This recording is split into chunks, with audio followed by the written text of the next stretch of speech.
વી naught sine omega T plus phi 1 આ voltage ની કળા છે. જો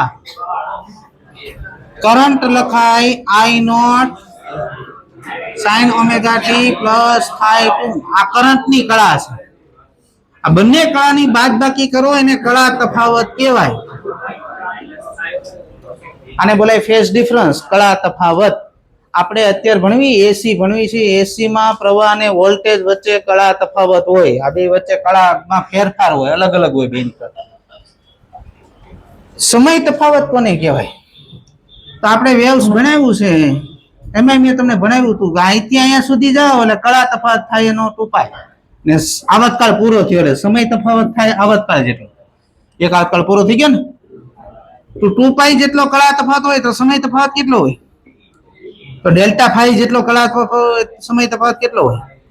ટાઈમ ડિફરન્સ નું સૂત્ર થાય ટી ભાગાકાર 2π ઇન્ટુ કળા તફાવત. આવું મેં તમને વેવ્સ માં ભણાવી દીધું છે. ફેઝર ડાયાગ્રામ દોરવો હોય, હવે સાંભળજો. એસી ઉદ્ગમ આરે માત્ર એક જ ઘટક જોડેલું, ઇન્ડક્ટર, કેપેસિટર કે અવરોધ, ગમે તે એક જ વસ્તુ જોડેલી હોય તો તમે એક શખ્સ ઉપર ગમે તે લઈ શકો. પ્રવાહ લેવો તોય હાલશે ને વોલ્ટેજ લેવો તોય હાલશે. ફેઝર ડાયાગ્રામ દોરો ત્યારે. જો એસી ઉદ્ગમ સાથે બે ઘટકો જોડેલા હોય, ધારો કે ઇન્ડક્ટર ને કેપેસિટર બે જોડેલું છે, તો એક શખ્સ ઉપર આ બે કેમાં જોડેલા છે તો પ્રવાહ કેવો રહે? તો ફરજિયાત જે સમાન રહેતું હોય ને એને જે એક શખ્સ ઉપર મૂકવાનું ફરજિયાત. ધારો કે તમે એસી ઉદ્ગમ આરે ઇન્ડક્ટર ને કેપેસિટર સમાંતરમાં લગાવ્યા તો હું સરખું રહે સમાંતરમાં? એક શખ્સ ઉપર હું મૂકવાનું? વોલ્ટેજ મૂકવાનું. આ ત્રણ વસ્તુ યાદ રાખજો. એક જ ઘટક જોડેલો હોય એસી ઉદ્ગમ આરે તો એક શખ્સ ઉપર ગમે તે મૂકી શકો, વોલ્ટેજ પ્રવાહ ગમે તે મૂકવા હાલે. બે ઘટક જોડેલા હોય, શ્રેણીમાં જોડ્યા છે, પ્રવાહ હરખો રહે તો એક શખ્સ ઉપર પ્રવાહ મૂકવાનો. સમાંતરમાં જોડેલા હોય તો વોલ્ટેજ અચળ રહે તો વોલ્ટેજ એક શખ્સ ઉપર હોવો જોઈએ. ફેઝર ડાયાગ્રામમાં આ રીતના નિયમો છે. એની પછી આવે પ્રવાહનું માપન. બે પ્રકારના પ્રવાહ આપણે ડીસી આપણે ભણી ગયા, એસી અત્યારે ભણો છો તમે. ડીસી પ્રવાહ માપવા માટે ડીસી એમીટર વપરાય. કેવું? ડીસી એમીટર પ્રવાહની સરેરાશ કિંમત માપે. જે પણ પ્રવાહ જતો હશે એનું સરેરાશ માપશે ડીસી. શું માપે? એસી એમીટર આરએમએસ મૂલ્ય માપે. શું માપે? હવે તમને ધારો કે કોઈ દાખલો છે, સાંભળજો. આવો ઉદ્ગમ હોય, અહીંયા એમીટર લગાવ્યું હોય ને અહીંયા વોલ્ટ મીટર લગાવ્યું હોય, આ કયો પરિપથ છે? આવો ઉદ્ગમ દેખાય એટલે કયો પરિપથ હોય? અહીંયા એસી એમીટર ને એસી વોલ્ટ મીટર લગાવ્યા છે ને આ જે માપીને આપશે ને આરએમએસ કિંમત માપીને આપશે. શું માપીને આપશે? તો હંમેશા એસી પ્રવાહ માપવા માટે એસી એમીટર જ લગાવવામાં આવે છે. ડીસી એમીટર નો હાલે. શું કામ નહીં હાલતું? ડીસી એમીટર સરેરાશ માપે. એસી નું સરેરાશ તો 0 થાય. તો એસી પ્રવાહ જાતો હોય ને ડીસી એમીટર તમે મૂકો કાંટો 0 0 ઉપર પ્રવાહ ભલે જ જાતો હોય એ માપીને આપે નહીં, કારણ કે એનું સરેરાશ શું થઈ જાય? કાલે જ ભણાવ્યું. એસી નું સરેરાશ શું થઈ જાય? 0 થઈ જાય. એટલે ડીસી એમીટર ક્યારેય વપરાય નહીં એસી પ્રવાહ માપવા માટે. એસી પ્રવાહ માપવા માટે એસી એમીટર જ વાપરવું પડે. હાલો, એની પછી આવે છે ઇમ્પિડન્સ, રિએક્ટન્સ, એડમિટન્સ અને સસેપ્ટન્સ. ઇમ્પિડન્સ એક પ્રકારનો અવરોધ છે.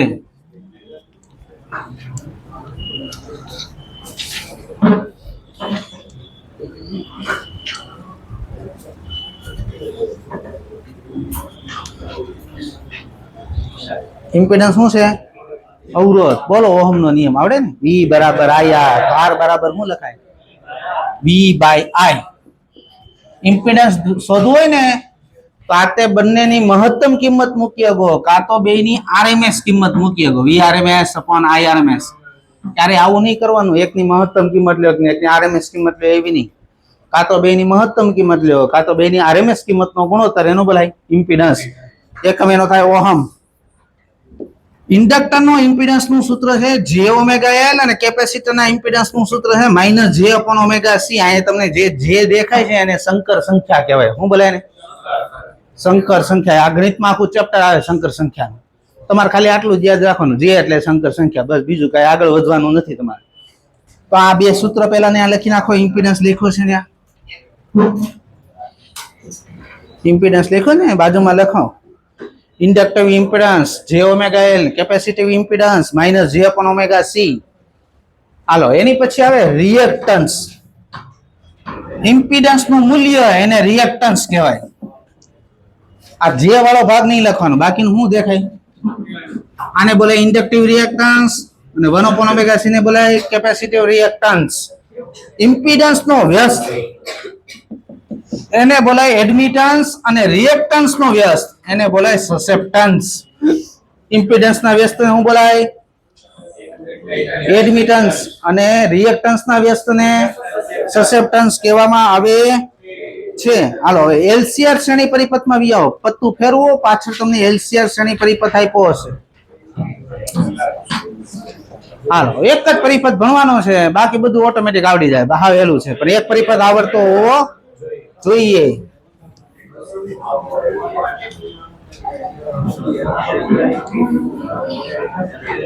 હાલ હવે મોઢા બંધ, અહીંયા ધ્યાન. હમણાં પાઠ પૂરો થઈ જાય, ધ્યાન રાખજો. ઇન્ડક્ટર, કેપેસિટર અને અવરોધ આને શ્રેણીમાં જોડીને એસી ઉદ્ગમ V બરાબર V naught sin omega t સાથે જોડવામાં આવે છે. આ એલસીઆર શ્રેણી પરિપથ. હાલો આ પરિપથનો આપણે ઇમ્પિડન્સ લખવી. અવરોધનો અવરોધ તો R, ઇન્ડક્ટરનો ઇમ્પિડન્સ હમણાં લખાયો મેં તમને j ઓમેગા L, કેપેસિટરનો impedance -j upon omega C. હાલો હવે એને દોરવાનું તમારે. આને બોલાય વાસ્તવિક અક્ષ, આને બોલાય કાલ્પનિક અક્ષ. આ જે વાળો ભાગ છે સંકર સંખ્યા વાળો ભાગ એને કાલ્પનિક ભાગ કહેવાય. ને જે નો દેખાય એને વાસ્તવિક ભાગ કહેવાય. ઇમ્પિડન્સ નો વાસ્તવિક ભાગ હું એટલે R ને કાલ્પનિક ભાગ પૂછે તો j ઓમેગા L અને -j upon ઓમેગા C કયો ભાગ કહેવાય? કાલ્પનિક ભાગ. હાલો R માં જે નથી, કઈ અક્ષ ઉપર દોરવાનું? આ R દોર નાખો. આમાં જે છે પ્લસ જે આવતો હોય તો ઉપર દોરવાનું, માઇનસ જે આવે તો નીચે દોરવાનું. આ પ્લસ જે ઓમેગા L છે તો ઉપર દોરો, આ માઇનસ જે ઓપન ઓમેગા C છે નીચે દોરો. હવે આ ત્રણેયનું પરિણામી ગોતો. આ બે વિરુદ્ધ દિશામાં છે, બાદબાકી થઈ જાય. આ મોટું હોય, ધારો કે omega L greater than 1 omega C છે કન્ડિશન. આ મોટું, આ નાનું, તો મોટામાંથી નાનું બાદ થઈ જાય. વચ્ચે ઓમેગા L -1 ઓમેગા. હવે આ બે નું પરિણામી ગોતવાનું. કઈ રીતે ગોતાય? આપણે વેક્ટર બનાવ્યું છે, આની સમાંતર બાજુ અહીંયા દોરો, આની સમાંતર બાજુ અહીંયા દોરી, આની સમાંતર બાજુ ઉપર દોરો. પરિણામી કોણ થાય? વિકર્ણ પરિણામી થાય. તો આ ત્રણેયનું પરિણામી છે કોણ? આ મળ્યો Z. મારે Z નું મૂલ્ય ગોતવું હોય શું કરશો તમે? પાયથાગોરસ આવડતો હશે, 8મા ધોરણમાં આવે Pythagoras under route R square plus omega L -1 upon omega C નો સ્ક્વેર. Z બરાબર અંડર રૂટ, આને કહેવાય XL.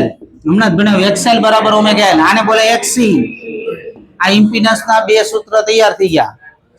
Z એ વાસ્તવિક અક્ષ સાથે બનાવેલા ખૂણાને કળા તફાવત કહેવામાં આવે છે. આ કળા તફાવત ગોતવું હોય, સામેની બાજુ પાછળની બાજુ છે, લગાવો tan phi. સામેની બાજુ કઈ?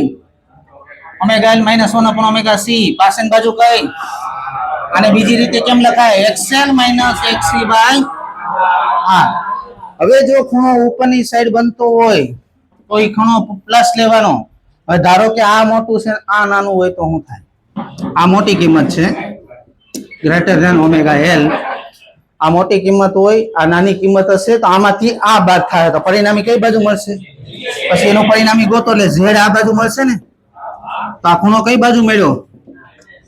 નીચેની સાઈડ. વાસ્તવિક અક્ષની નીચેની સાઈડ ખૂણો બને તો માઇનસ લેવાનું, ઉપરની સાઈડ ખૂણો બને તો પ્લસ લેવાનું. આ સર્કિટમાં પ્રવાહ કેમ લખાય? ઓહમનો નિયમ. વોલ્ટેજ છે V0 sin ઓમેગા t. આમાં કળાની બાદબાકી થાય. અમુક એમ થાય આ વોલ્ટેજ આટલો જ હતો સાહેબ, આમ કેમ લીધો? મેં તમને હમણાં જ કીધું, આપણે ભણવી છીએ એસી. એસી માં કરંટ અને વોલ્ટેજ એક કળામાં હોતા નથી. આ વોલ્ટેજ ભાગાકાર અવરોધ, આખા સર્કિટનો અવરોધ કેટલો છે? આખી સર્કિટનો આ ઓહમનો નિયમ જ લગાવ્યો છે, I બરાબર V બાય. હાલો મને એમ કહો, ખૂણો ઉપર બનતો હશે કેવો બને? આ પ્લસ મૂકશો માઇનસ એમને રહે. નીચે ધારો કે ખૂણો બન્યો તો માઇનસ થાય, આ માઇનસ મૂકો તો પ્લસ થઈ જાય. અહીંયા પ્લસ ઓર માઇનસ ગમે તે આવવાની સંભાવના રહે. જે પ્રમાણે કન્ડિશન હશે દાખલામાં એ પ્રમાણે પ્લસ માઇનસ થઈ શકે. તો પ્રવાહ કેમ લખાય? આ મેક્સિમમ પ્રવાહ છે v નોટ બાય ઝેડ. આ maximum sine omega T plus minus phi ગમે તે કળા આવી ગઈ. મેક્સિમમ પ્રવાહ બરાબર શું થયું? v naught by. હવે હું તમને દાખલામાં આ થિયરીમાં જે પ્રમાણે મુદ્દા કેતો જ આમ જોતા જાઓ. પહેલા પ્રવાહ લખ્યો હશે આવો, જો વાંચો. i naught sin omega T plus minus phi. ધ્યાનથી જોવું લખેલું છે. મહત્તમ પ્રવાહ લખ્યો હશે v નોટ બાય ઝેડ. બીજો મુદ્દો બાકી છે. ત્રીજો મુદ્દો ઇમ્પિડન્સ ના બે સૂત્ર લખ્યા હશે આવા. કળા તફાવતના બે સૂત્ર લખ્યા હશે. એસી માં પાવર નું સૂત્ર છે. એસી નો દાખલો આવે ને પાવર શોધવાનું કે તેનું સૂત્ર છે VRMS IRMS cos phi. cos phi ને પાવર ફેક્ટર કહેવામાં આવે છે. cos phi એને હું આ પદને શું બોલાય? પાવર ફેક્ટર નું સૂત્ર શું થાય? એમાં લગાવો તો cos phi. પાસેની બાજુ પણ પાવર ફેક્ટર નું સૂત્ર શું થાય? આ પાંચમો મુદ્દો પૂરો. તમે જુઓ ને તો 1 થી 5 મુદ્દામાં મેં બીજો મુદ્દો બાકી રાખ્યો. બાકીના 4 મુદ્દા બનાવ્યા. તમારે એકવાર આ થિયરી વાંચવાની છે ને આ વસ્તુ દોરવાની છે. LCR માં જગ્યા પડી છે એમાં આ વસ્તુ બધાય દોરો. એકવાર શાંતિથી વાંચો.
દોરાઈ ગયું? ઓકે ચલો. તો LCR માં કેટલા મુદ્દા ભણાવ્યા? બીજો મુદ્દો બાકી. ઓકે હાલો હવે હા વહેલું છે રમકડા જેવું. રોજ તમે રમકડે રમતા હશો એવી રીતે આની હારે રમવાનું છે.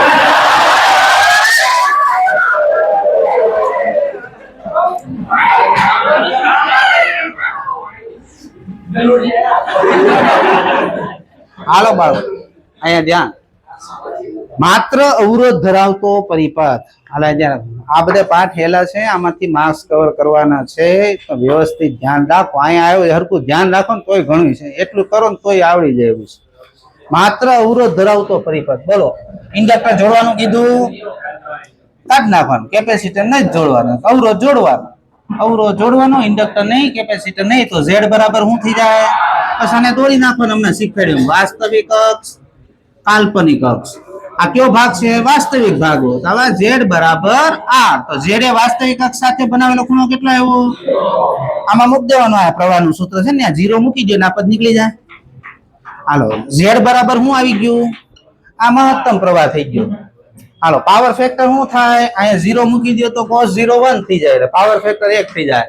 આ પાવર નું સૂત્ર છે. VRMS બરાબર V0/√2, IRMS I0/√2. આ તો 1 થઈ ગયું, એટલે પાવર લખાય V0 I0/2. હાલો બાળકો, ટાઈમ ડિફરન્સ શું થાય? તો હમણાં મેં તમને સૂત્ર લખાવ્યું. ટાઈમ ડિફરન્સ બરાબર T ભાગાકાર 2π ઇન્ટુ કળા તફાવત. કળા તફાવત કેટલો આવ્યો?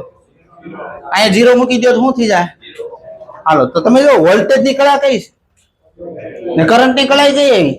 બે એક જ ફેઝમાં છે. બે વચ્ચે કોઈ જાતનો ફેઝ ડિફરન્સ છે નહીં. હાલો, ફેઝર ડાયાગ્રામ દોરવો હોય તો કઈ રીતે દોરશું? આમાં તમે એક જ વસ્તુ જોડેલી છે, તો એક વચ્ચે બોલોમાં સ્પીડ જ એટલી છે, ઘા વ્યૂ જાય બધું. વચ્ચે બોલતા નહીં મહેરબાની કરીને. એક શખ્સ ઉપર તમે ગમે એ મૂકી શકો, પ્રવાહ મૂકો કે વોલ્ટેજ મૂકશો, હાલશે કે નહીં? એક જ વસ્તુ જોડેલી છે. હાલો, પ્રવાહ મૂકી દીધો મેં. હવે તમે જોયું આમાં વોલ્ટેજ અને પ્રવાહ વચ્ચેનો કળા તફાવત 0 આવ્યો, તો એ એક જ ફેઝમાં આવશે. કારણ એનો ફેઝર ડાયાગ્રામ થઈ ગયો. લાઇનસર બધી વસ્તુ જો. અવરોધ ધરાવતો પરિપથમાં પ્રવાહ લેખો સાવો જો તો I0 sin ωt આવ્યો પ્રવાહ. મેક્સિમમ પ્રવાહ લેખો V0/R. કળા તફાવત લેખો 0. પાવર ફેક્ટર લેખો 1. પાવર લેખો V0 I0/2. ટાઈમ ડિફરન્સ લેખો 0. આ રહ્યો ફેઝર ડાયાગ્રામ. તમારે આ વસ્તુ દોરવાની છે.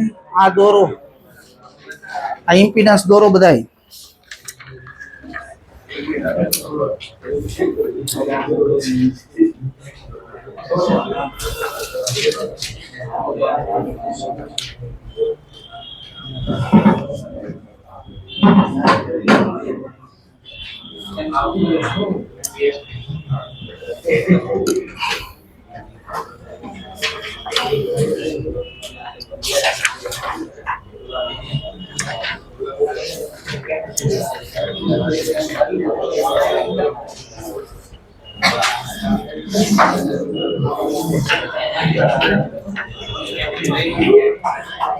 ચલો બાળકો, માત્ર ઇન્ડક્ટર ધરાવતો પરિપથ. બોલો, ઇન્ડક્ટર જોડવાનું, કેપેસિટર અવરોધ નહીં જોડવાનો, ઇન્ડક્ટર જોડવાનું, કેપેસિટર નહીં જોડવાનું. તો ઇમ્પિડન્સ થયો jωL. તો કયા ભાગમાં આવે?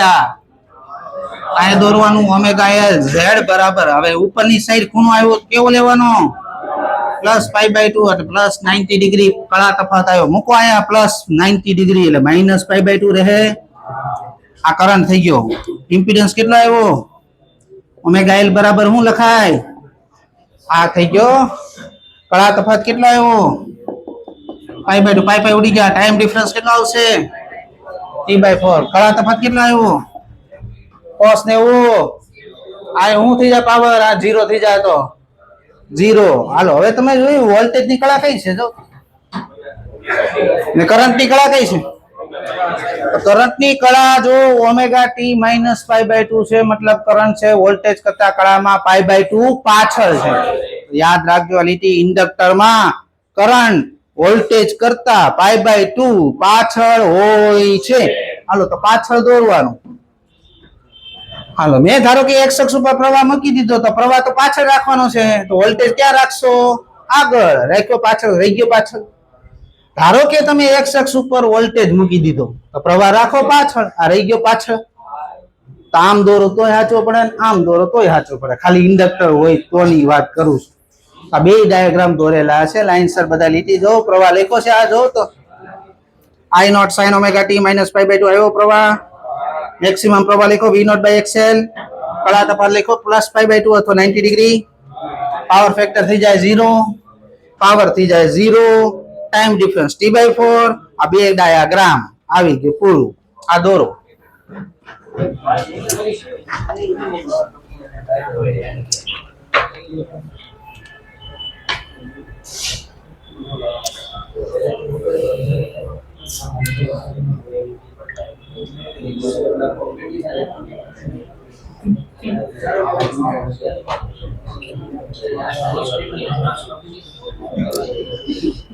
નાસ્તાની પુત્ર થોડું ભણવા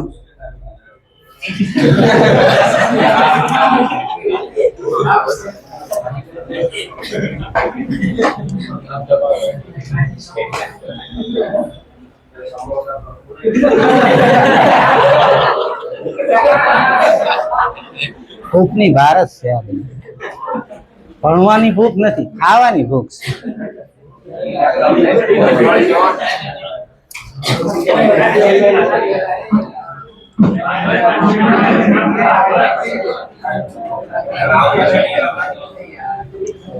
ચલો, માત્ર કેપેસિટર ધરાવતો પરિપથ હું જોડવાનું? ખાલી આ નહીં જોડવાનું, આ જોડવાનું, આ નહીં જોડવાનું, નહીં જોડવાનું, નહીં જોડવાનું, જોડવાનું.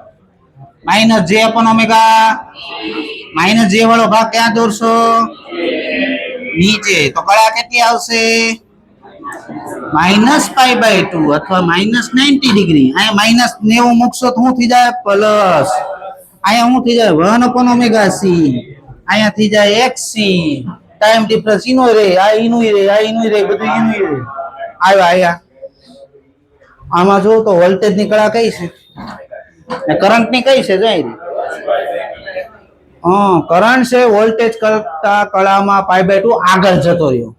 કરંટ આગળ દોરવાનો, આગળ. હાલો, કરંટ અહીંયા જોયો છે તો વોલ્ટેજ પાછળ રાખવો પડશે ને. આ રહી ગયો પાછળ, કરંટ આગળ થઈ ગયો, વોલ્ટેજ રહી ગયો પાછળ. ધારો કે અહીંયા વોલ્ટેજ દોર્યો, કરંટ આગળ દોરવાનો, આગળ થઈ ગયો, આ વોલ્ટેજ રહી ગયો પાછળ. તો બે ડાયાગ્રામ બધું આવી ગયું, લખી નાખો.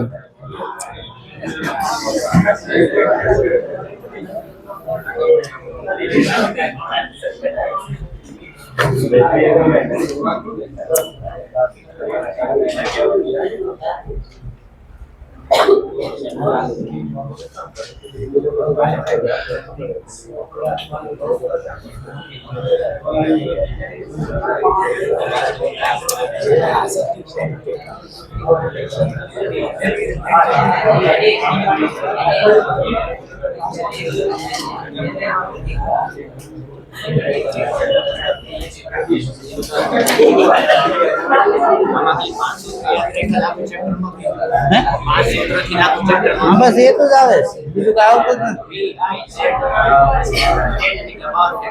આ બધી પરિપથ અલગ અલગ પૂછે. કેપેસિટર નું ક્યારેક પૂરે, ક્યારે આરસી નું પૂછે, ક્યારે એલઆર નું પૂરે, એવી રીતના દાખલા આવી કાઢી નાખવાનું. આવી એક જ થિયરી છે આ પાઠમાં. એલસીઆર શ્રેણી પરિપથ આવડે ને લાખો પાઠ આવડી જાય, આમાં કાંઈ છે નહીં. એવું જ આવશે, દાખલા એવા જ આવશે. હાલો, હવે પાછા એલસીઆર માં આવી જાવ. એલસીઆર માં એમાં બીજો મુદ્દો બાકી રાખ્યો હતો, ઈ ભણાવું છે. હાલો, અહીંયા હમણાં મેં તમને 3 પરિપથ ભણાવ્યા. એમાં આવું ભણાવ્યું કે અવરોધમાં પ્રવાહ અને વોલ્ટેજ એક જ કળામાં હોય. આવ્યું? ઇન્ડક્ટરમાં પ્રવાહ પાછળ હોય π/2 ને કેપેસિટરમાં પ્રવાહ આગળ હોય π/2. આ 3 લીટી ભણાવી. બસ આની ઉપર બીજો મુદ્દો ભણશું આપણે.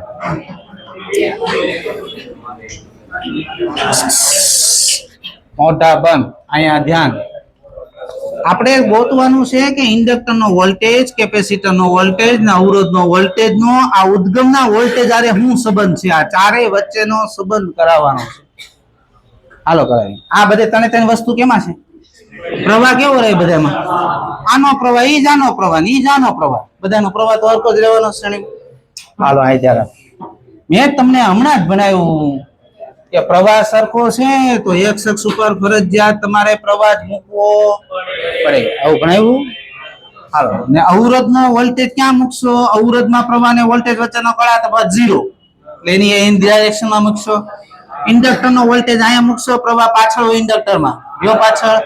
કેપેસિટરનો વોલ્ટેજ અહીંયા મૂકશો.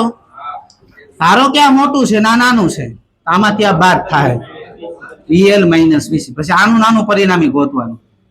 આ પરિણામી થયો V. આ મને કે આ 3 પરિણામી છે કોણ? ઉદ્ગમનો વોલ્ટેજ. એ આ પરિણામી વોલ્ટેજ. હાલો, આ ગોતવો હોય શું કરશો? પાયથાગોરસ આવડે ને બધાને? આ છે VL - VC.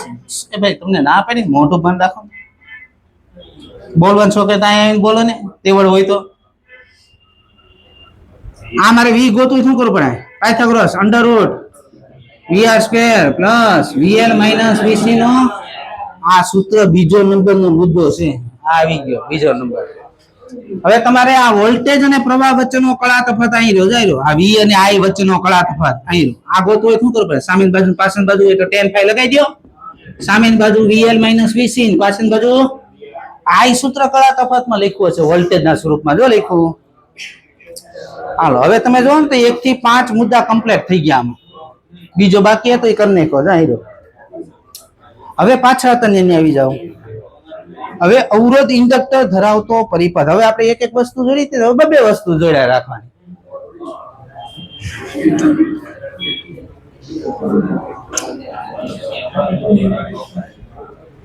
હાલો કયો પરિપથ છે? RL પરિપથ. અવરોધ જોડવાનો, ઇન્ડક્ટર જોડવાનું, કેપેસિટર નહીં જોડવાનું. અવરોધ જોડવાનો, ઇન્ડક્ટર જોડવાનું, કેપેસિટર નહીં જોડવાનું. આને દોર નાખવાનું. પછી આ વાસ્તવિક અક્ષ ને આ કાલ્પનિક અક્ષ. R છે વાસ્તવિક અક્ષ ઉપર દોરશો ને આ પ્લસ છે એટલે ઉપર દોરશો. આનું પરિણામી ગોત લેવાનું. આ Z થઈ જાય, આ ફાઈ થઈ જાય. અથવા તમે ડાયરેક્ટ આ સૂત્રમાં મૂકી દો તોય હાલે બધું. હાલો જોઉં તો અહીંયા કેપેસિટર જોડ્યું તમે? અહીં મૂકી દેવાનું 0. આ કેપેસિટર નથી જોડ્યું, 0 મૂકી દો એટલે આવું સૂત્ર આવે. √R² + ω² L². આ કેપેસિટર નથી જોડ્યું, 0 મૂકી દો અને ઇમ્પિડન્સ થાય √R² + XL². પાવર ફેક્ટર શું થાય? પાવર ફેક્ટર નું સૂત્ર શું છે? R/Z. Z કેટલો આવ્યો? R² આ પાવર ફેક્ટર લખ્યો હશે. હાલો બોલો ખૂણો કઈ બાજુ ભઈનો? ઉપર ભઈનો કે નીચે? તો કેવું લેવાનું? અહીંયા તમે પ્લસ ખૂણો મૂકશો તો માઇનસ તો એની જ લેવાનો છે ને. તો કોણ આગળ પાછળ રહે? આમાં કરંટ પાછળ રહે, વોલ્ટેજ આગળ રહે. જેને લખ્યું હશે કરંટ પાછળ રહે એવું લખ્યું હશે. જો વોલ્ટેજ એ પ્રવાહ કરતા કળામાં આગળ હોય છે, હે ને? કરંટ પાછળ રહે. હાલો હવે આવી રીતે સેમ ટુ સેમ તમારે બે પરિપથ જાતે કરવાના છે. અત્યારે બેઠા બેઠા અવરોધ કેપેસિટર વાળો, ઇન્ડક્ટર કેપેસિટર વાળો જાતે કરો. બધા મુદ્દા આવી જાવ જોઈએ. જેટલા મુદ્દા છે ને બધા કેમ આવ્યા કે બાકી રહ્યો? તમારે બાકી ન રહેવું જોઈએ. હાલો કરો. કઈ નથી કરવાનું ભાઈ. કે અવરોધ ને કેપેસિટર છે, ઇન્ડક્ટર ની જગ્યાએ 0 0 મૂકતું જવાનું એટલે આવતું જાય બધું. હાલો કરો કરો.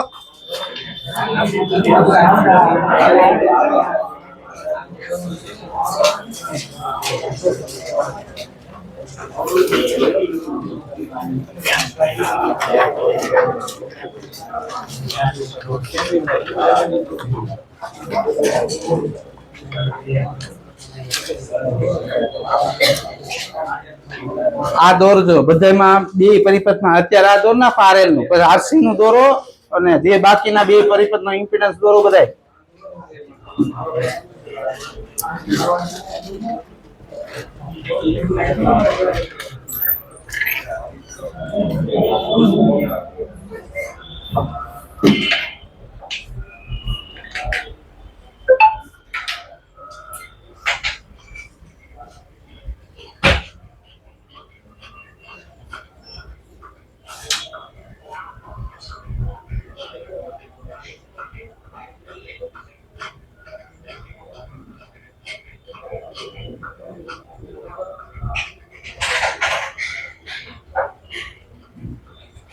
બોલો હીરો.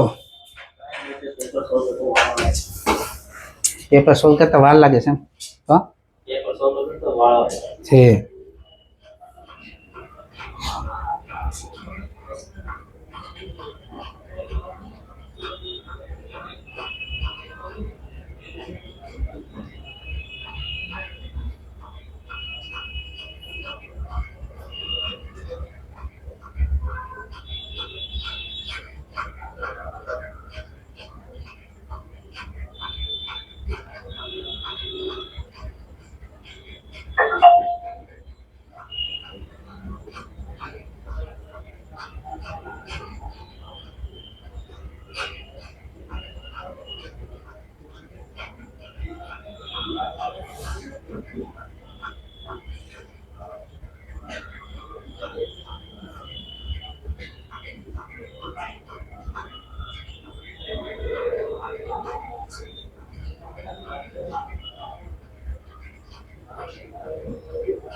સોલ્વ કરે છે ઓલે પરિપથ બે ખાલી ચેપ્ટર 2 દીમાં ચેપ્ટર પૂરું.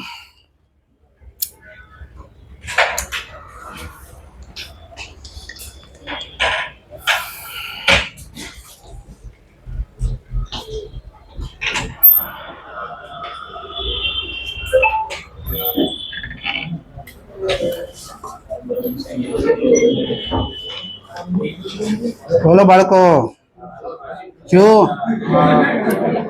કરો કરો જલ્દી કરો, 2 મિનિટ જ થાય એમાં.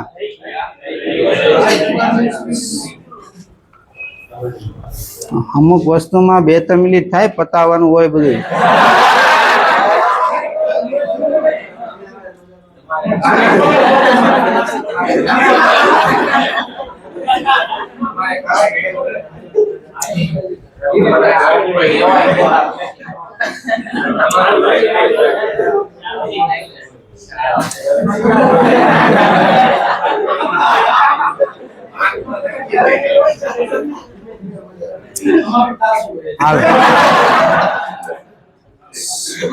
કોઈને કઈ પ્રોબ્લેમ આવ્યો ઓલા 2 પરિપથમાં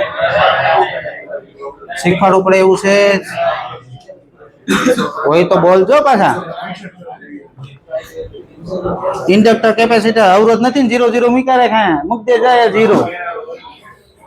આ નીકળી જાય તો શું વધે? આનો વર્ગ ને એનો વર્ગમૂળ શું વધ્યું? એ મોટા પર રાખો, શું વધ્યું? Omega L - 1 upon omega C વધ્યું. આ મૂક દે 0. XL - XC વધ્યું. આ મૂક દે 0. કળા તફાવત કેટલો થાય? હવે જો આ 2 વસ્તુ છે, દોરી કેમ? એકને આમ દોરી, બીજાને આમ દોરી.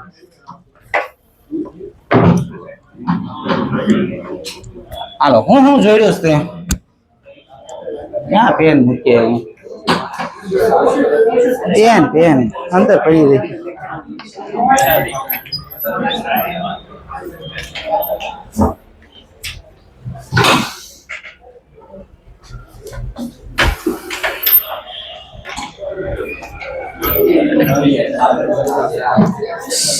આ અવરોધ નથી જોડ્યો એટલે કાઢી નાખવાનો. આ 2 જોડવાનો ને, આ જોડવાનો, આ એનો ઇમ્પિડન્સ દોર નાખવાનો.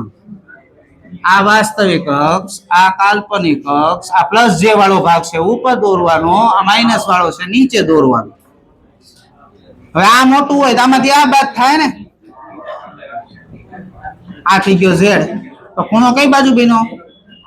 ઉપરની બાજુ. તો પ્લસ લખી. આ મોટું હોય ને આ નાનું હોય